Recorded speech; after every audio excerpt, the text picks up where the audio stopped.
करेंगे जम्मू कश्मीर का। जम्मू कश्मीर में आतंक पर प्रचंड प्रहार लगातार जारी है। जम्मू कश्मीर में आतंक के खिलाफ ऑपरेशन काफी तेजी के साथ आगे बढ़ रहा है। जम्मू कश्मीर में टेरर नेटवर्क के खिलाफ ताबड़तोड़ एक्शन अब देखा जा रहा है। जम्मू कश्मीर में 100 से ज्यादा ठिकानों पर रेड की गई है। जम्मू में कई स्थानों पर रेड की गई है, जिसके जरिए उन लोगों का पता लगाने की भी कोशिश की जा रही है जो कि यहाँ पर इंटरनल मदद जो है इन आतंकियों को मुहैया करवाते हैं, जिसके चलते ये आतंकी यहाँ पर लंबे वक्त तक सरवाइव कर पाते हैं और अपनी इन नापाक हरकतों को अंजाम देते हैं।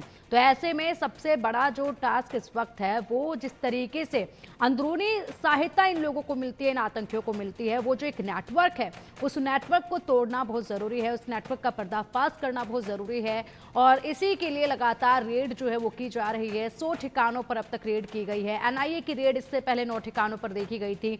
उस वक्त भी कई महत्वपूर्ण चीजें निकलकर सामने आई थी और उसी के चलते अब एकाएक करके जो ठिकानों पर रेड हो रही है वहां से कई सारी ऐसी जानकारियां जुटाई जा रही है जिसके जरिए इस नेटवर्क को पूरी तरह से ध्वस्त किया जाएगा। और उसके बाद जब अगर ये नेटवर्क को ध्वस्त कर दिया जाएगा तो जिस तरीके से यहाँ पर लगातार ये आतंकी घुसपैठ कर रहे हैं, आतंकी जो यहाँ पर डेरा डालकर बैठे हुए हैं, छिपे हुए बैठे हैं, जो कि वक्त वक्त पर अपनी हरकतों को अंजाम देने की कोशिश करते हैं, इन पर भी लगाम लग पाएगी।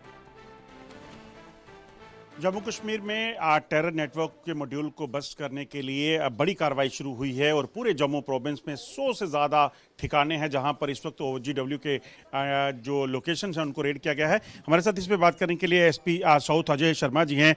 सर, जम्मू में भी आपके जम्मू साउथ में भी इसमें रेड्स हुई हैं, मकसद क्या रहता है और कितना ज़रूरी हो जाता है ऐसे लोग उनको कहीं ना कहीं चेक रखना जो कि कहीं ना कहीं देश के लिए या सोसाइटी के लिए खतरा हो सकते हैं? आपने बिल्कुल दुरुस्त फरमाया कि कुछ लोग जो कि हमारी सर्विलेंस लिस्ट में होते हैं, we keep the surveillance in our own ways and means. आपके माध्यम से मैं पब्लिक को भी रिक्वेस्ट करना चाहूँगा कि आप किसी की भी अगर संदिग्ध एक्टिविटी देखें तो आप नियरेस्ट सिक्योरिटी एस्टेब्लिशमेंट को, चौकी में, थाने में अपने बीट अफसर को ज़रूर उसके बारे में बताएं। जो प्रेजेंट सिक्योरिटी सिनेरियो चल रहा है अभी हमारी UT of JNK का, आप एक अच्छे शहरी, अच्छे नागरिक होने का सबूत दें।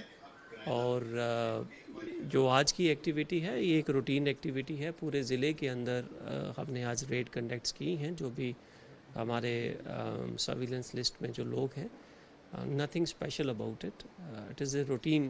कितना ज़रूरी हो जाता है क्योंकि पिछले दिनों जो टेरर अटैक्स हुए हैं अलग अलग लोकेशंस पे जम्मू कश्मीर में, इन चीज़ों को रोकना और इस OGW के नेटवर्क को उखाड़ फेंकना कितना ज़रूरी है? जो बिना हथियारों के टेररिस्ट हैं वो ज़्यादा खतरनाक। देखिए, मैं तो आपको यही चीज़ कहूँगा कि हर वो हाथ, हर वो दिमाग, हर वो आंख जो देश की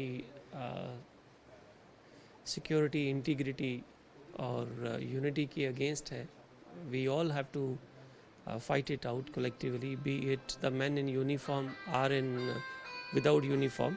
इसमें आपका बहुत बड़ा रोल है जो हमारे फ्रेंड्स ऑफ मीडिया है कि to carry out this message to everyone around. It is very important that you at least help us in a way कि आप किसी भी जाने अनजाने में ऐसे व्यक्ति को अपने घर के अंदर जगह ना दे दें जो कि देश की हमारी कंट्री के अगेंस्ट काम कर रहा हो। रोहिंग्याज को भी खासतौर पे आप जो है वो ट्रेस कर रही हैं, जो लोग इलीगल तरीके से बिना जानकारी दिए जो लोगों को शेल्टर दे रहे हैं, उसके पीछे क्या कार्रवाइयाँ आज हुई हैं और कितना ज़रूरी है ये भी चीज़ और क्या क्या आगे टारगेट रखे गए हैं? देखिए, हमने 3 लैंड लॉर्ड्स जिन्होंने रोहिंग्याज को रखा था उनके खिलाफ हमने कार्रवाई आज की है। 3 FIRs लॉन्च हुई हैं और इसके चलते जो आगे भी जो ऐसे लोग हैं उनके अगेंस्ट कार्रवाई होती रहेंगी। ये कौन लोग थे जो रह रहे थे वहाँ पे? इन लोगों को भी डिटेन किया गया? ये कहाँ से आए? नहीं, उनको डिटेन नहीं किया गया है, उनको डिटेन नहीं किया गया है। जो उनके लैंड लॉर्ड्स हैं, देखिए आप चीज़ के कंसेप्ट को समझिए कि जो लैंड लॉर्ड्स हैं उन्होंने वायलेट किया है। They have given the accommodation to a person who is not authorized, so we have taken action against them. Thank you so much हमसे बात करने के लिए।